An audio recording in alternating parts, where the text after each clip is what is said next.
Hello and welcome to The Price of Football, the show that looks at the money behind the beautiful game with me, Kevin Day, and Liverpool University's Kieran Maguire. How are you, Kieran, this happy Friday morning? Any better or worse than Wednesday morning when I left you last a minute ago?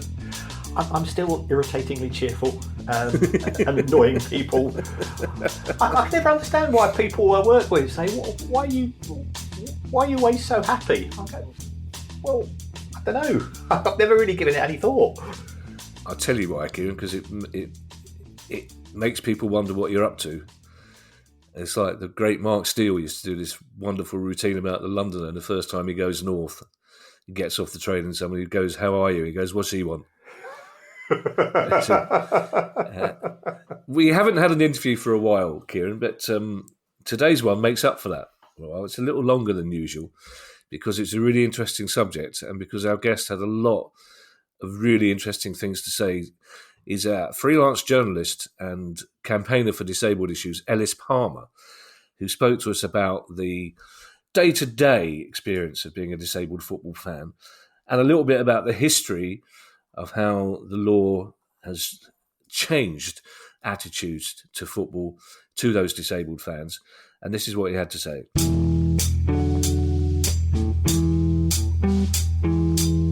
Ellis, thank you so much for joining us this morning. It's a real pleasure to talk to you.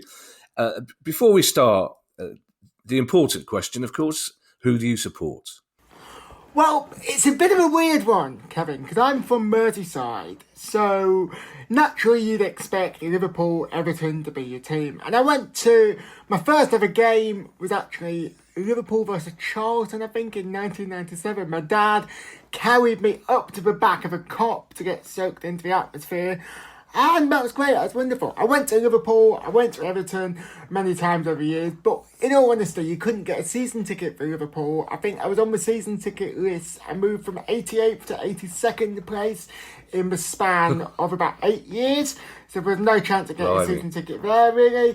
And this is at 2003, 2004, and then used to go to Everton, but Goodison Park back in the day, until relatively recently, which we'll come to, but Goodison Park was quite a dated stadium. The facilities weren't great. It was a bit difficult as a disabled fan. So, I mean, I'd go to Tranmere Rovers on the off week, back when they were in the Championship, when John Aldridge and Dave Watson were in charge. Those are the days. And that was that. And at the time, I think I went to my first Man City game. I was looking at it the other day for something else I was writing. In the 99-2000 season. And it was a 4-1 defeat to Charlton. There's a theme here. My first game seemed to involve Charlton. Why not another South London team, you may ask, Kevin? Well, Palace, I think, were languishing in the Championship back then. But, but those are the days, and first games, and the thing that mesmerised me about Main Road back in those days was it was a raised level stadium. It was one of the first stadiums I went to back in December 2000, I think it was, that had, so it would have been 2000, 2001, that had raised level seating. And I remember just being mesmerised. I remember just thinking, wow, all stadiums should have this option.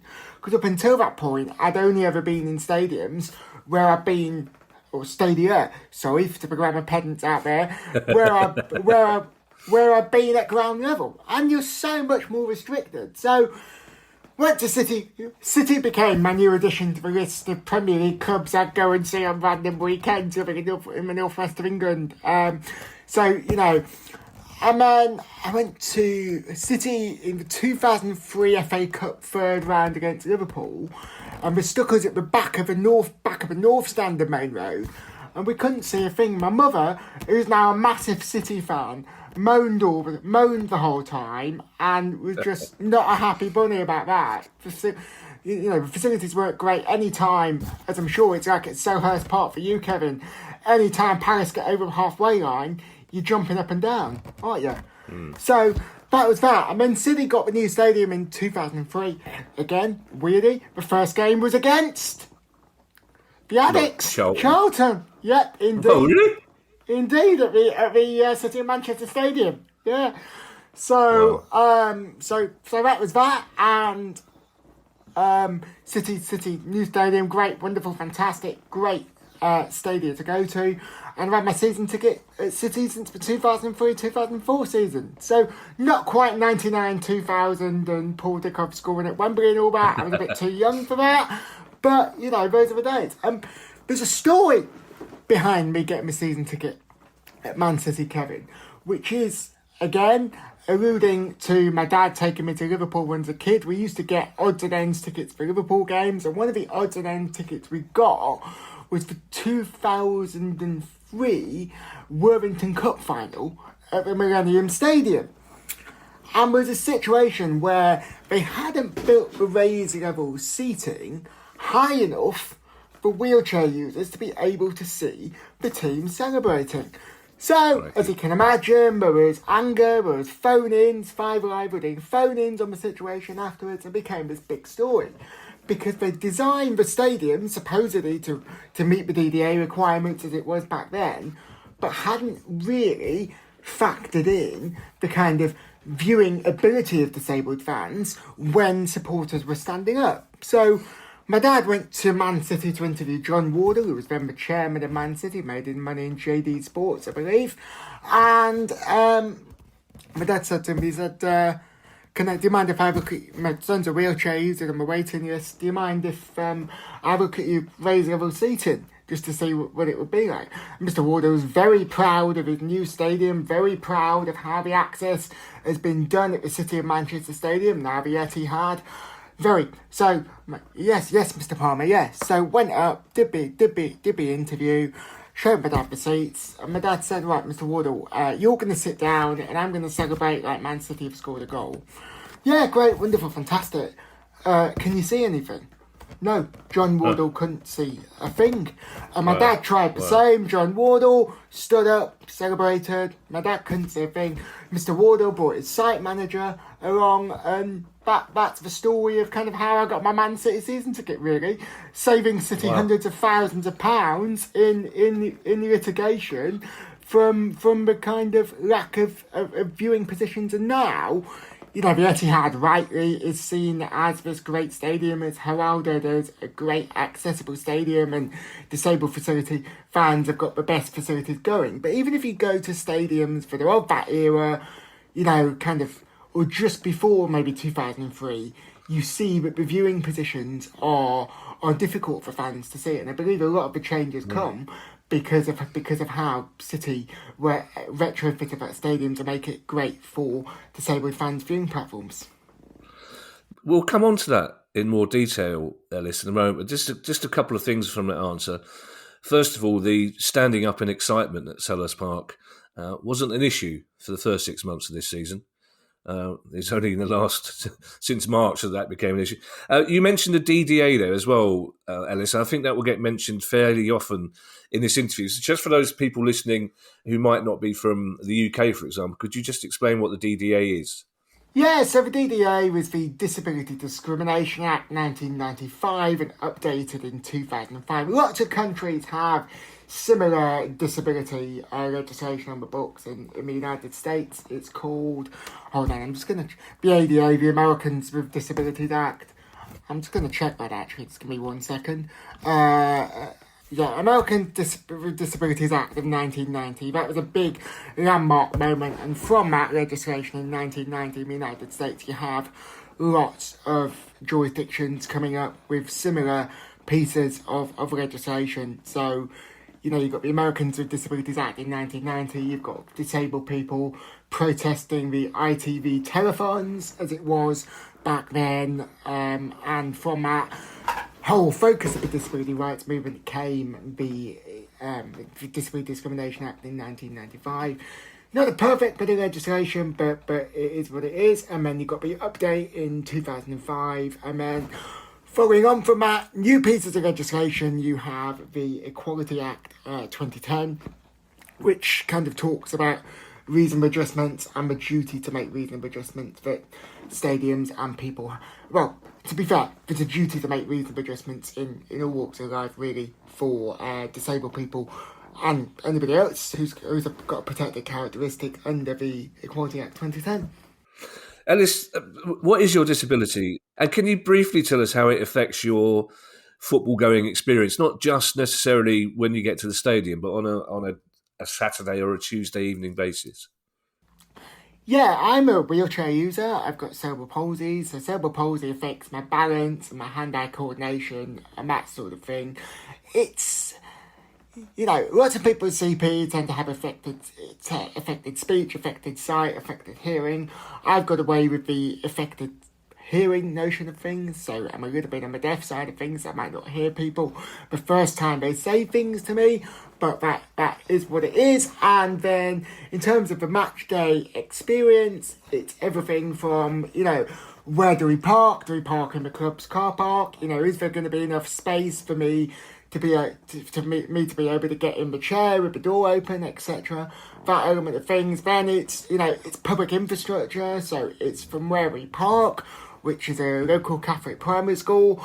From where we park, are the pavements accessible to get to the stadium? There are, but in lots of bits of East Manchester, the Etihad, they're not terribly accessible. And then getting to the stadium, you can't go up the kind of standard turnstiles that non-disabled supporters can. So you go in a special entrance, you go up on the lift. That lift is also used by the media people oftentimes. So is that lift taken? Is that lift going to be slow? Is it going to take you down to -2? Is it going to take you 5-10 minutes to get to your level? It's all the little demands like that people don't think about. And then when you get to your seat, I get to my seat, I've got a ramp up to the seat. It's a raisable seat on the second level of Colin Bell, just level with the 18-yard box where Aguero scored the 93-20 goal. So that's where I sit at the Etihad on a Saturday and a Wednesday, as it were. But the other side of the coin, which we haven't got to yet, is I've also got a season ticket for Tranmere Rovers, my local League 2 team. And what's fascinating about that is at Tranmere, COVID had happened, and we'd made an earmark of it. We'll go to Tranmere when COVID releases. Didn't think it'd happen. One day I took myself off on my hand cycle, turned up at Tranmere, still thinking you could pay him a gate. Lo and behold, he couldn't pay him a gate, but Stewart sorted me out with a ticket. That was great, that was wonderful. Was about to go down. We've got this massive ramp to get down to the seats. It really is like a mountain to go down. And I was going down that ramp, and the steward said to me, "You're not on my list, you're not on my list." So I was like, well, I didn't realise I had to be on a list. Right, okay. Comes down, shoves me in the seat that's half flooded, right by the dugout, thinking, well, if it rains, he's going to get drenched. It was December 2021. So if it rains, he's going to get drenched and he's not going to want to come again. So I'll stick him there. Stuck me there. Absolutely loved it. Just from the intimacy, from everything like that. So I get both sides of the coin. I get the intimacy of going to a relatively small football league stadium where you don't really go and watch the football, you go and maybe it's a bit more about community at Football League Stadium.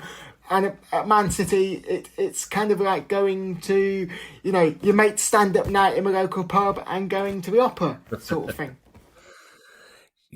You shouldn't have to share the lift at Man City with the media. The last thing you want is the doors to open and Martin Samuels glaring at you because you want to get in his lift.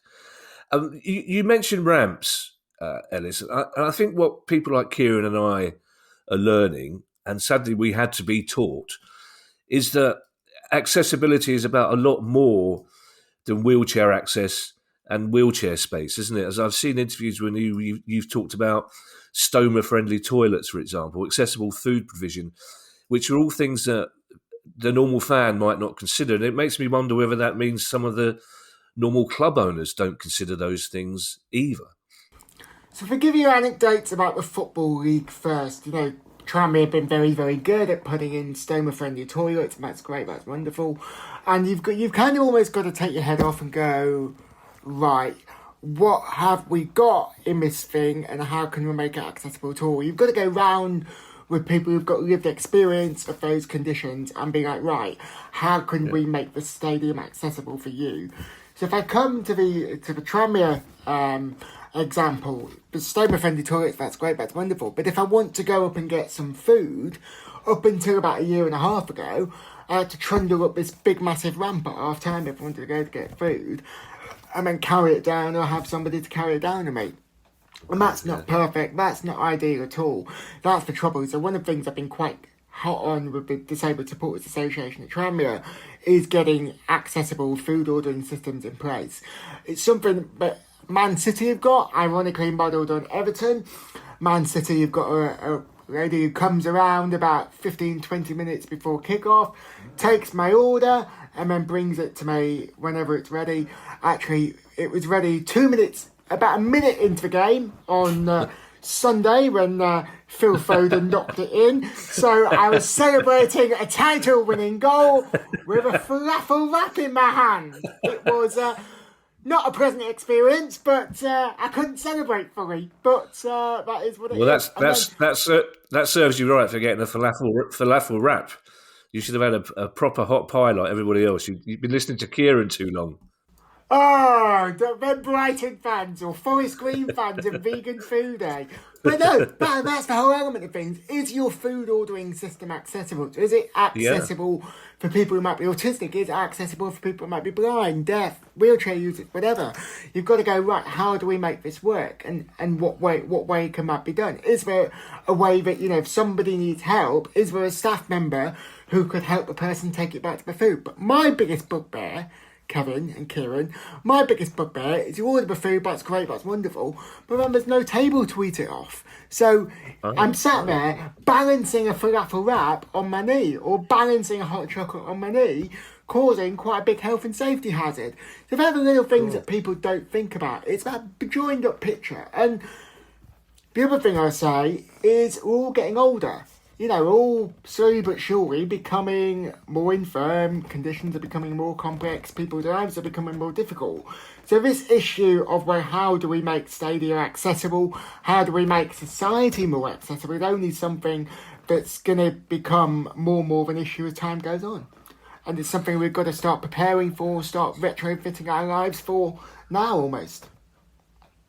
That's a terrifying thought that Stadia are going to have to start making access easier for people like me and Kieran as we start to the walk up the hill gets slower and slower. Is there a tendency then, Ellis, amongst some people in football to still treat the disabled community as one amorphous mass, to not see the distinctions between mental illness, physical illness, so on and so forth?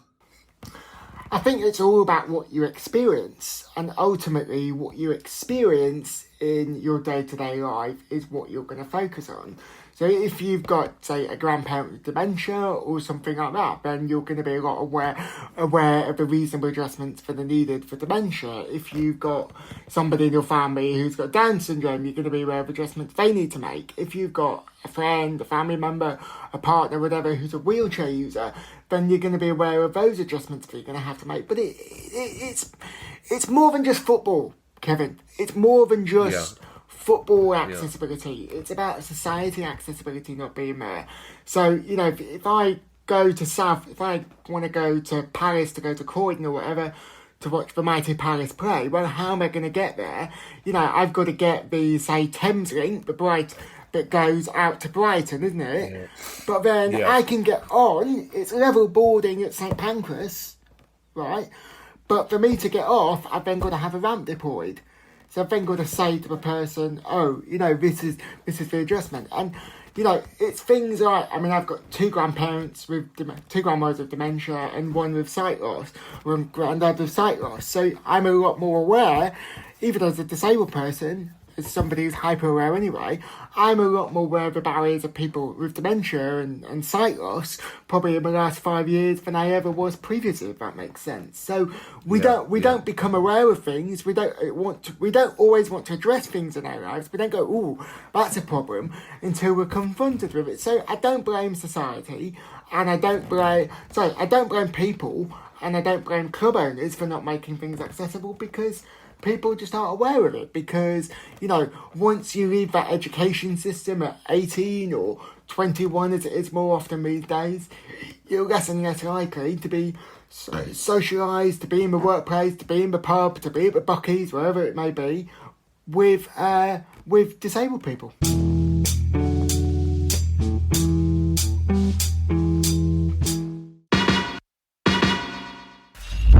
Hi, I'm Steve Lemack, and every week I'm joined by Music Ally's Head of Insight, Stuart Dredge, on The Price of Music, the weekly podcast all about the money behind the music industry.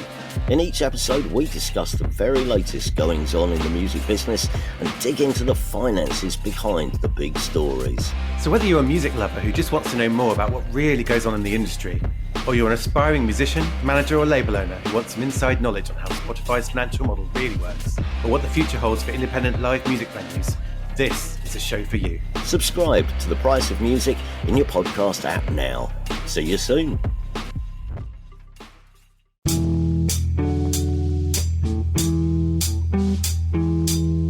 We are a football finance pod, Ellis, so we will need to talk about the economics of accessibility. And I feel slightly ashamed of even using that phrase, the economics of accessibility. But before we do that, it strikes me that even in the Premier League this season, Ellis, the Premier League that Sky and the BBC and TalkSport tell us is the best football league in the world. Even in the Premier League, you've got such a range of stadia from places like Kenilworth Road and Selhurst Park at one end to the Spurs Stadium at the other. So presumably facilities for disabled fans are just as diverse and inconsistent at every stadium you go to as well at every level, which must be on a day-to-day match-going basis a nightmare. You mentioned Kenilworth Road, and that's kind of my jumping off point really, because you've got the pre-Taylor Report stadia, so you've got the proper old ones. But one that comes to mind is one of the first stadiums I went to, which was Hull City's Boothbury Park, my granddad, and he used to park in the car park by the supermarket, walk into the main stand, walk by the north stand, and then you'd go to the shack. And then you'd do the same at the end of the game, but you'd always have to wait 15 minutes after the end of the game so you could get to where you wanted to get to. The facilities weren't great, and you only had that one position. Barrow is another example that comes to mind that's a bit more like a bus shelter. And then Kenilworth Road is very much the epitome of a modern, pre-Taylor Report stadium, really, but didn't really have massive amounts of adjustments made to it because of finances, because of how things have been done. There are stadiums that really, really kind of spring to mind as kind of pre-Taylor Report stadia, and they're kind of the ones where it's really, really difficult, where oftentimes you'd have disabled supporters back in the day sat not behind the advertising boardings, but in front of the advertising boardings. So you're putting the people who are most in danger if they are hit by the ball in front, in direct flight of the ball. So, and this is still the situation at kind of stadiums that are maybe older stadiums that were post-Taylor Report but pre-DDA designed stadiums. So what do I mean by this, you ask? Well, the Taylor Report came out, wonderful, great, fantastic. You got the Bradford Premier League in 1992. You got the Taylor Report. But then the Disability Discrimination Act doesn't come into force until 1995. And obviously there's a lag. So you've got all these stadiums that are kind of redesigning themselves. You've got Edgeley Park, Stockport Stadium, and Ewood Park, Blackburn Stadium, and Prenton Park, just down the road from me here on the Wirral, which we're going, oh, we've got to become all-seater stadiums. We've got to knock down stands and rebuild them very, very quickly. In the case of Ewood Park and Prenton Park, because we've got to move to all-seater stadiums. How do we do that quickly? How do we do that in an affordable fashion? And, oftentimes these are clubs that don't have great amount of money. So they build these all-seater stadiums, but what they don't do is they don't necessarily think, right, where can we put disabled supporters? What do our disabled supporters want? And how can we build that into our infrastructure? So if you go to, say, Prenton Park today, there's only actually one full stand that you can sit in as a wheelchair user. And I say one full stand because it's actually two halves of a stand. You've got the front of the pitch by the dugout, which is where I sit, and the front of the Cobb. At Ewood Park, you've literally only got... You've got your proper old stand by the railway line, which you can't actually put any wheelchair users in. Then you've got the the kind of Stand Rugby away fans sit in the main stand, and I think some bits of the North stand. But still at Ewood Park, 30 years on from its redevelopment, they haven't got any raised level positions. And oftentimes that's because raised level positions are expensive to put in. You know, you need 30, 40, 50 grand to be able to put these facilities in, to pay the builders, whatever it may be, and that's maybe half the wages of a decent League 2 footballer for a season or something like that. So, bear with me on this. You've got the pre-Taylor report, but pre-DDA stadiums, Ewood Park and Prenton Park. You've got the post-DDA design stadiums. So, when the DDA's been into force for a few years, or comes in 1995, you've got the stadiums that are designed from that point onwards. So you've got Pride Park, Derby County Stadium. My mum's from Derby, so it's a stadium that I go to. It's the first away end I actually ever went in where I had a raised level position with Hull City in 2007, 2008 off the top of my mind. And Ray Parlour was playing for Hull City back then as a random side point. But it was a raised level. And I remember going to Pride Park and watching Hull that day, because my dad's from Hull. Dad's from Hull, mum's from Derby. It was a weird game, don't ask. But I remember going there and being like, wow, this is a great away day experience because I can actually see the football and be part of the atmosphere. It was incredible. But when you go to the Principality Stadium in Cardiff, this is a classic example of a post-DDA design stadium where they haven't necessarily built the raised viewing platform, you know, so disabled supporters can see over supporters standing up. It's fine when they sat down. Wigan is another good example of a stadium like this where I've been in the away end at Wigan and away fans love to stand up, they love to sing, and lo and behold, they're standing up, they're singing. You're as a wheelchair user, you can't see a single thing, and you can't ask people to stand down because the people in front of them are stood up. And Bolton, whatever it's now, it used to be called the Reebok when I was younger. What's it now called? Kieran, you should know this. Tough Sheep. Yeah, Tough Sheep, that's it. The Tough Sheep. Don't mispronounce that after a couple of beers, will you?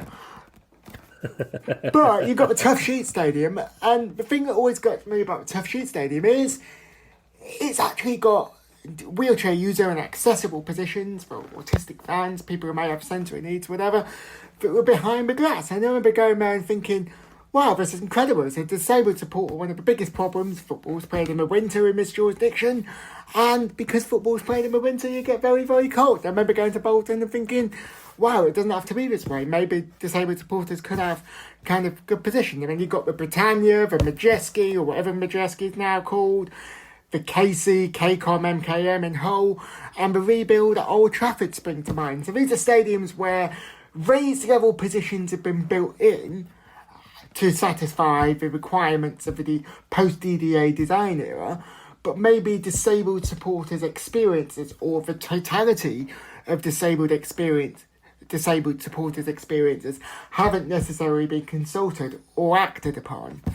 And then you've got the post-2003 stadiums, which are the Etihad, the classic example I give, the kind of jumping off point where John Wardle made the raised level seating, you know, so that if City fans were standing up, you could, as a wheelchair user, you could see what was going on. But the Etihad now, I look directly opposite me on a match day, on the tier above, and there's a sensory suite sponsored by a Czechoslovakian car maker, or a car maker that used to be Czechoslovakian.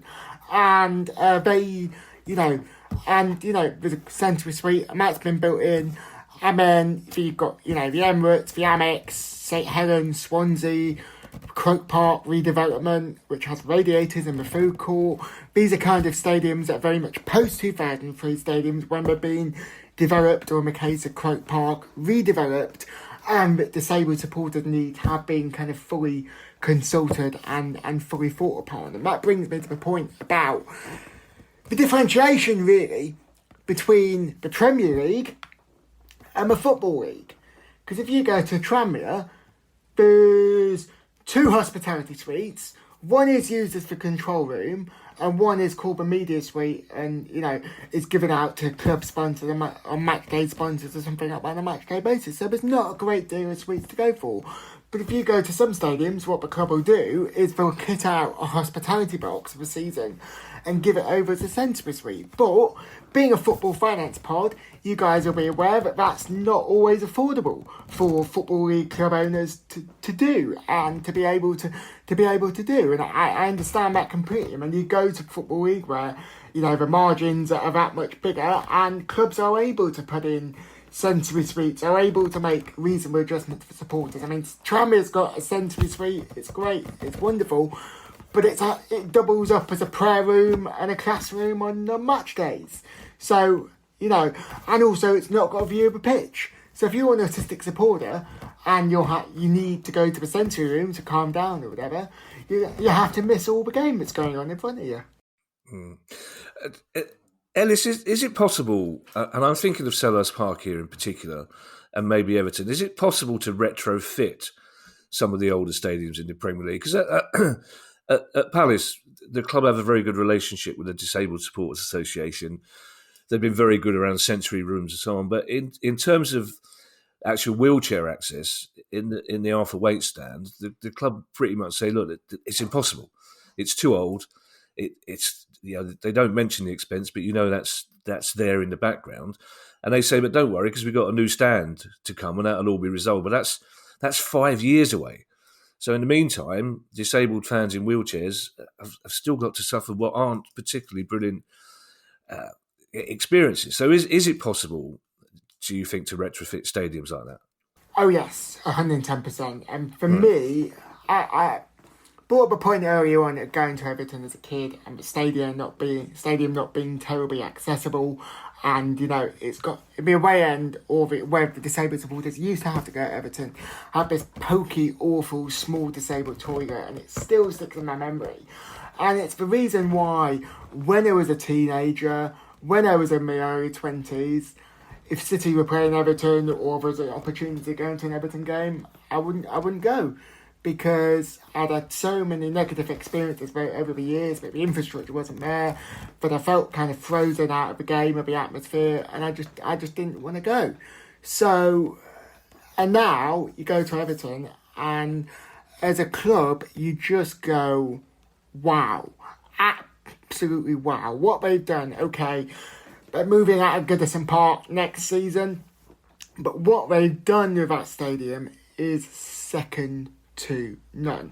So I'll give you, first off, the first positions are sat in that were redeveloped at Everton, which are to the left of the dugout as the television cameras would see it, and they've taken out, I guess, where executive boxes or whatever, and put in probably about 15 accessible spaces. Now I use the term accessible spaces advisedly, because these spaces aren't just for wheelchair users. Yes, they're bookable for wheelchair users and the PAs as needed.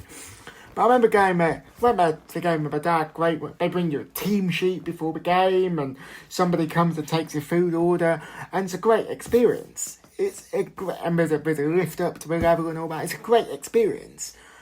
I went to the game with my dad. We had a good time, everything like that. And 2 weeks later, I went by myself. And I'm there, and there's these three fellas sat next to me who were, you know, older, a bit infirm on their feet. It was a bit difficult for them to be able to maybe get to a normal level seat. These three old fellas are sat there, having the crack, having the time of their lives. They've been sat together years, known each other years. And I went, wow. Because the seats, the accessible seating at Everton at Goodison Park isn't, in its raised level positions, isn't actually fixed. So if I go and I've got my mum and I haven't got any siblings, but I've got a sibling with me or whatever, then they can sit either side of me and I can experience a match day. Whereas in lots of stadiums, and I include Man City in this unfortunately, you've got wheelchair user, PA seat, wheelchair user, PA seat. So you can't have the people around you who you want to watch the match day with. Everton, you go there, and you go, wow, they've taken up these seats, they're putting these very expensive 30, 40 grand lifts to get up to the seats, and you go, wow, well done. And that's one aspect to it. And then earlier on this season, I went to watch Everton be Luton in the FA Cup. A last minute ticket, I emailed the guy who's the disability officer at Everton, literally at 11 o'clock on match day. Hi, you're playing in the FA Cup today. Any tickets? And he got back to me with, here's a ticket. It's up in the Park End. And there's these two towers as you come out of Edison, you come out of Goodison, and two towers, and they've got lifts in, and they take you into the seats. The wheelchair user seats at the back of the Park End, and there's maybe 30, maybe 40 wheelchair user spaces there, wheelchair user accessible seating plus PA spaces there, and you just go, wow, the work Everton have done in terms of retrofitting that stadium is just an absolute blueprint for how your palaces and how clubs of that ilk can go about retrofitting stadiums to make that accessible. And another example is I gave Liverpool a bit of stick earlier when I was a kid and used to go and there'd only be... But it was literally, when I was growing up at Liverpool, there was literally, first few years, the front of the Anfield Road. Then it became the Annie Road and the main stand to the kind of left of the dugout. Great, wonderful, fantastic. Then it became, in about, I want to say 2008, I've got a feeling it was a little bit earlier than that, the front of the Kop became accessible. Literally the front of the Kop, not raised level position, the front of the Kop. And then in the last 10, 15 years, I think they've now got, I was there the other week watching them against Spurs, and I think they've got, in the main stand now, they've got 4 or 5 raised level positions. In the Kop, there's still only the front.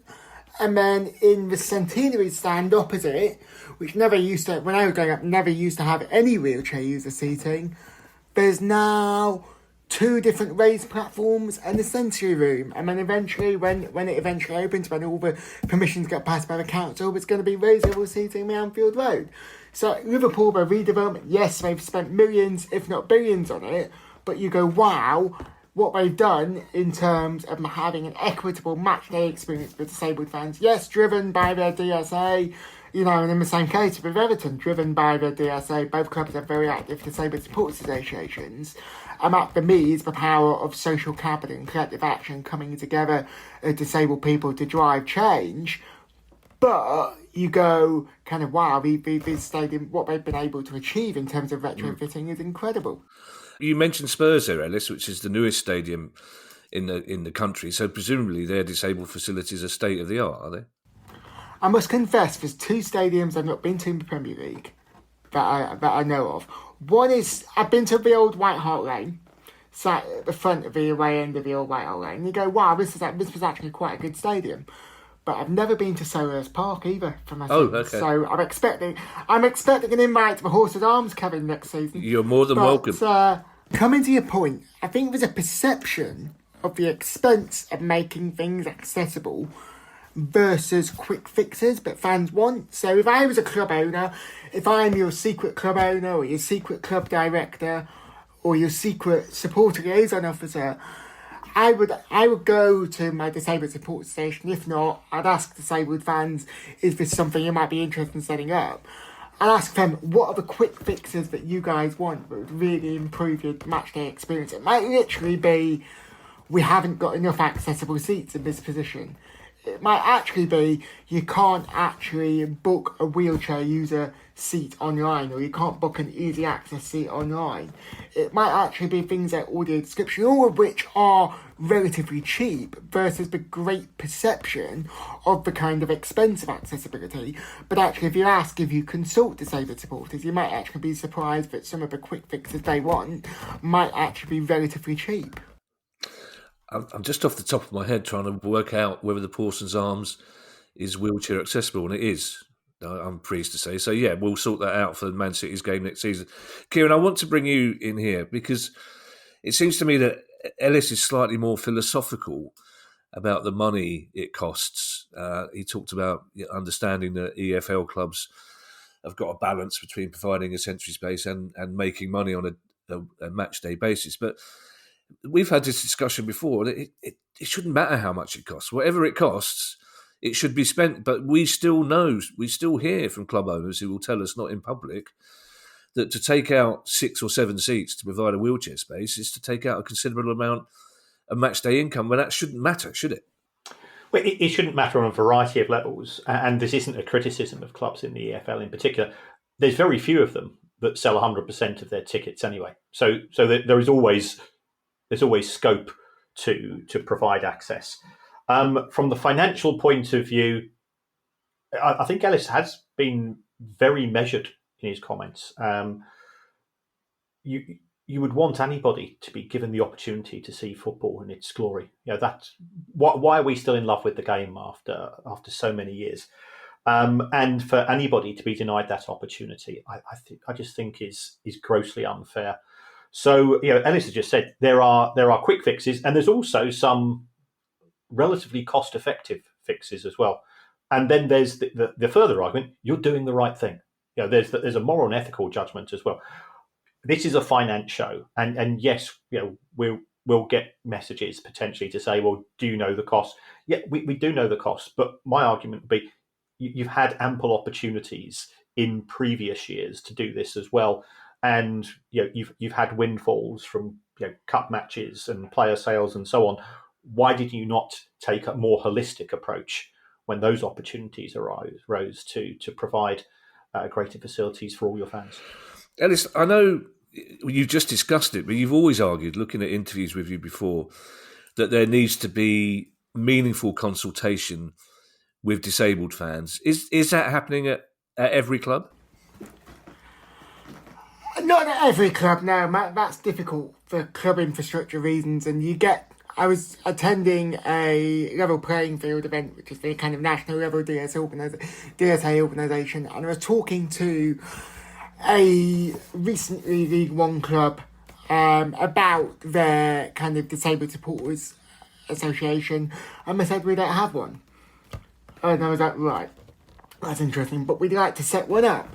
And I was like, that's great, but really to have a disabled support association, have a body that you can consult with disabled fans, beyond kind of the mere anecdote of talking to disabled fans on a match day, you kind of need it to come from the fans themselves. There's no point it being top down in terms of disabled supporters setting something up. It needs to be bottom up. And obviously there's a big barrier in that because disabled people, some of us work, some of us don't. Some of us have conditions that are progressive over time. Some of us have conditions that change on a day-to-day basis. And these are all barriers that, you come up against when you're trying to set up a disabled supports association.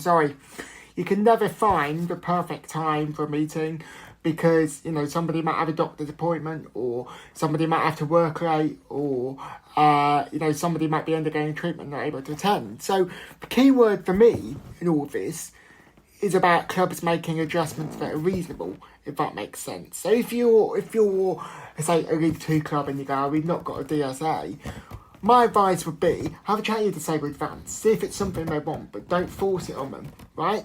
If they do, look around your division, look around at, the clubs that are in your division who've got good active DSAs, and get in touch with them. Or get in touch with DSAs that are in your region but maybe a club or two above, and kind of see what they do and see how they can do things, which I think is really important, because I think consultation is absolutely key. But Kieran, coming to the point about perception of expense, we held an event in March.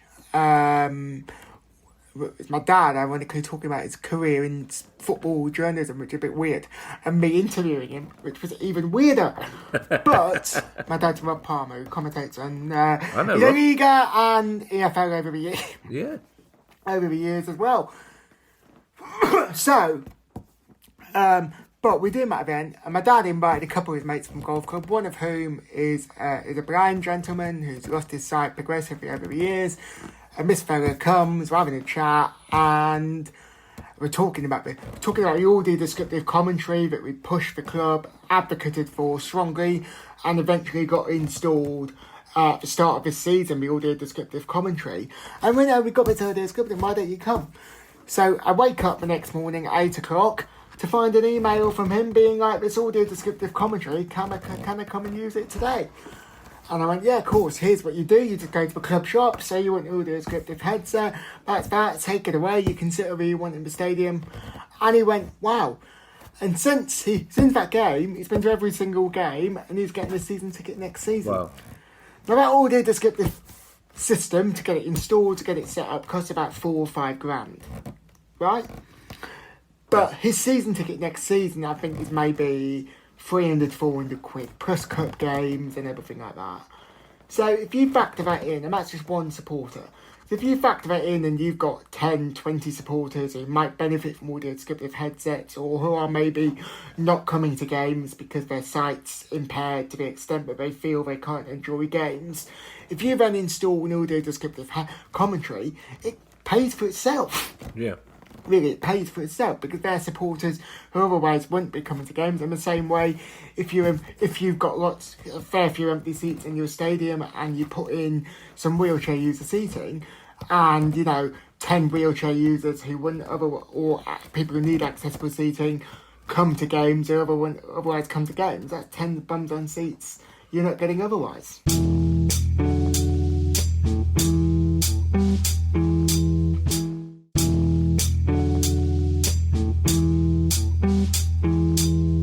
Ellis, we've talked about what clubs are doing, but what about the FA and the Premier League and the EFL? Are football's governing bodies doing enough? Is there joined up thinking amongst football's governing bodies about access for disabled fans? Well, I think you have to go across the whole of society. Is there joined up thinking when it comes to disability across the whole of society? And Kieran, I hate to disappoint you, there is not joined up thinking across the whole of society. And that's a real challenge. And, they've got these great statements, and it's great, it's wonderful around equality and diversity, and I will give their FA their due. They do some great participation stuff, as do lots of clubs, by the way, do great community participation, disability football stuff, and the FA is great in that. And the EFL and the Premier League are great in having guidelines that clubs can adhere to. But there's so much more, and they're great with their support of level playing field and other similar organisations such as Cafe Football, which is kind of a European level kind of disability access organisation. So there's some great organisations out there that do great work, and governing bodies could do so much more. But then again, the whole of society could do so much more, and it's when it comes to, it's like joined up thinking in terms of, say, you might have a match day, but how does that disabled supporter get to the match day? Kieran, you give the example of going to Brighton on... You say it's quite... I've been to Brighton, so I've been to the Amex, lovely stadium, but it's quite far out from city centre, and you've got to get the train there. So if you're going on a match day and you've got, 100 non-disabled fans in a carriage, and you've got to get a wheelchair user on what is the equivalent of rush hour train, and there's 2 wheelchair user seats, and, you've got to put a 10-minute ramp for that wheelchair user to be able to get down to get to the seat, it then just becomes so much more an effort to be able to use public transport. So it's about having the holistic approach. It's about when the FA, when clubs, when governing bodies talk about things like sustainability, it's about going, well, how can a disabled supporter access these facilities sustainably and in a way that's not going to damage the climate and not going to damage the environment? And it becomes so, which is why lots of disabled fans drive to games, because public and transport infrastructure when it comes to stuff just isn't there, really. Ellis, do you know how the experience of attending games in England compares with attending games on the continent? Yeah. Confession, I used to live in Barcelona for 2.5 years. So right. I've been to many games at the Camp Nou. I lived about 300 metres from the Camp Nou, actually. So we'd just kind of walk down there on an evening for Champions League and try and get to games. And weirdly, I used to watch lots of basketball in Spain as well. So I've been to kind of basketball arenas around Spain. And it's weird. You go to the Camp Nou and, it is a great it's dated, but it's a great stadium, and the football you're watching is incredible. But if I go there, I used to go there with my Franco-German friend Ollie, who now lives in Costa Rica, and lucky guy, and we go there, and he'd have to stand up the whole time. He'd have to stand up the whole time or crouch on his knees down next to me because there's no seat made available for him. Or if there's a seat made available, it's kind of 5 wheelchair users away.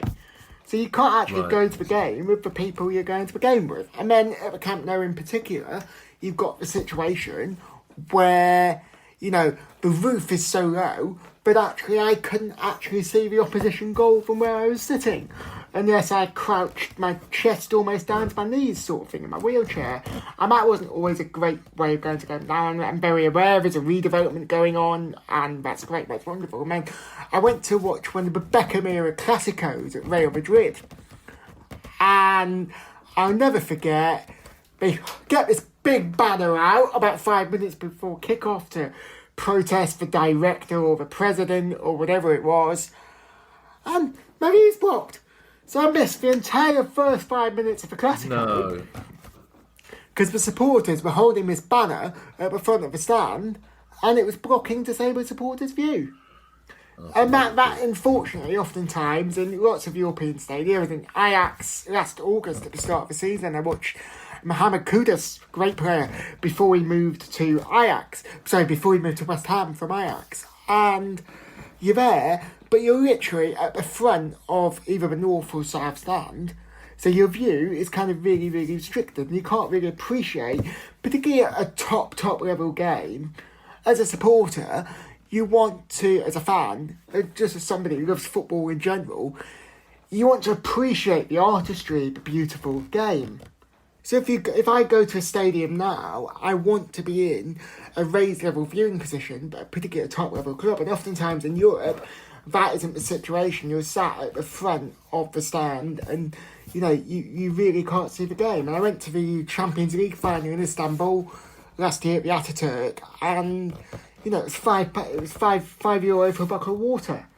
And there were wheelchair user seats, but you had to find about 5 different people to be able to use it.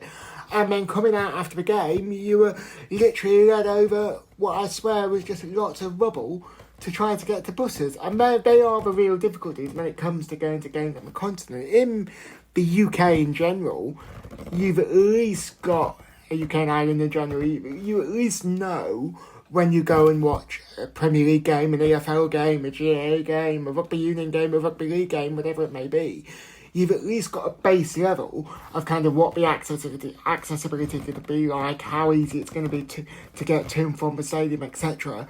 In Europe, all bets are off. Ellis, it's been brilliant to talk to you. Unfortunately, we do have time constraints, but there are 2 questions I'd like to end with. The first one is slightly odd. On a match day before we do the pod, friends of mine ask if we've got interviews, and then I asked them if they've got any questions. And we talked about having you on at the last game of the season against Villa. And one of my friends asked a question that I thought was quite pessimistic, but I'd like to hear your answer to it. He said, is it actually possible to create a stadium space that all fans, disabled, non-disabled, can share equally? To quote the Italian Marxist Antonio Gramsci, the pessimism of intellect and the optimism of will. What do I mean by that? Is that we know it's not something that's going to be able, really, to be made accessible for supporters to be able to share, just because you're a football finance pod, guys, just because of the cost of doing these things, the cost of alterations, the cost of lifts, the cost of removing seats and putting in ramps and putting in sensory rooms and, you know, making food things accessible. It is a great cost. And that's where the pessimism comes in. Pessimism of intellect, the pessimism of knowing. But I'm a firm believer in the optimism of will. I'm a firm believer in where there is a will, there is a way. And football clubs, especially in the EFL, but not exclusively, and in the National League and below as well, are great bastions of their local community. And I believe that if people are affected by an issue in local communities, then communities will act. And there is the optimism of will from local communities. And if I want to come to the Horses Arms, you said the Horses Arms are accessible, that's great, that's wonderful. But even if it's got 2 flights of steps up, the pessimism in me says, I'm not going to be able to get up those stairs. The optimism is, right, Kev and your mate or whatever, I'll get used to help me up those stairs and we'll figure out a way and we'll park a chair at the top of the stairs. Humans have a great capacity for, finding ways around things, finding ways to do things, and that's what football's got to do when it comes to the accessibility challenge. Do you know what, Ellis? Remarkably, my last question was going to be, do you have reasons to be optimistic? And you've answered it already. And not only have you answered it, but you've answered it by becoming our first ever guest to quote Gramsci on the pod. So for that, I wish it's one of those things. I wish I had a £10 bet with Kieran that one day somebody's going to quote Gramsci on this pod. You've done it for us. Just one final thing on the optimism note, which is to say, I'm optimistic because a lot of these pre-Taylor report stadiums, a lot of the post-Taylor report but pre-DDA stadiums are being phased out. A lot of the adjustments to stadia that were made around the Taylor report but didn't factor in disabled fans' needs are maybe being phased out or redeveloped as time goes on. And that's the cause for optimism, that clubs are getting new stadiums, are redeveloping stadiums, and when they are redeveloping stadiums or building new ones, they are actively thinking about disabled supported needs, about LGBT supported needs, about the needs of people of different faiths and ethnicities and different social classes. And that, for me, is the cause for optimism, that clubs are thinking a lot more holistically about supporters these days than maybe they once did. Ellis, again, that's a fantastic way to end the pod. Thank you so much for talking to us. Please give our regards to your dad. We'll get you back on again shortly because there's a lot of things we still to talk about. But in the meantime, it's been great. Thank you so much.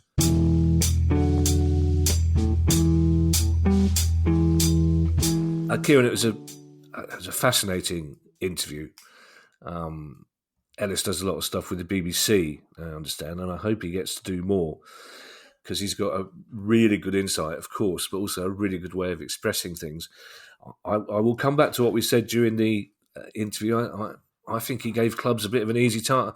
I think he was almost too understanding of the fact that it's expensive to make access for everybody fair and easy, when you and I both agree it doesn't matter how much.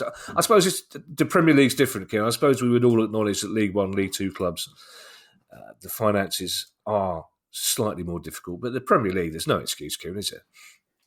No, I mean, I agree with you entirely. I thought Ellis was educational, he was philosophical, he was inspirational, and he was proportionate in his comments as well. And I learned a lot, and so hats off to him for the fact that he still got that enthusiasm for the game when from some of his experiences it would grind you down. I remember I ended up on crutches for about 2 months on one occasion, and that doesn't make me disabled, but it meant that trying to get to a football ground was a completely different experience. And then you realise just how much you take for granted, as we do as fans, that don't have the additional challenges and barriers that are put in your way to support football as a disabled fan.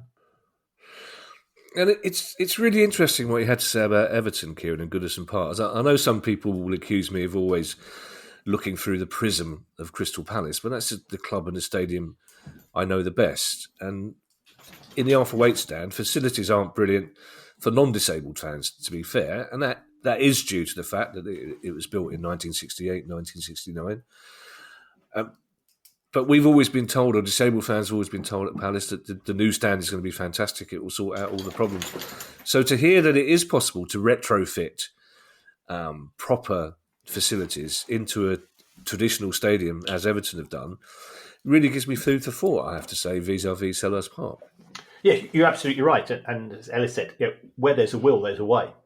And I think you've got to educate and engage with people. And it's good to see that so many DSA, Disabled Supporters Associations, are coming together and using a collective voice to hold clubs to account.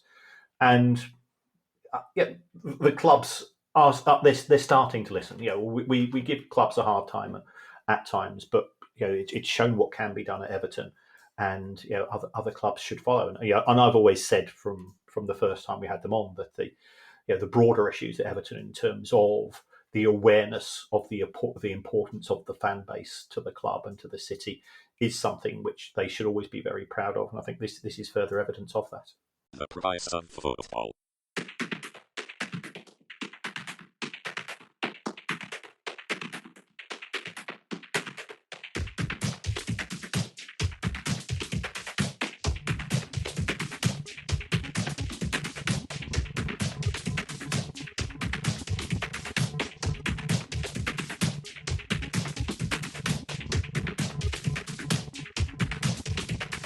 The price of football.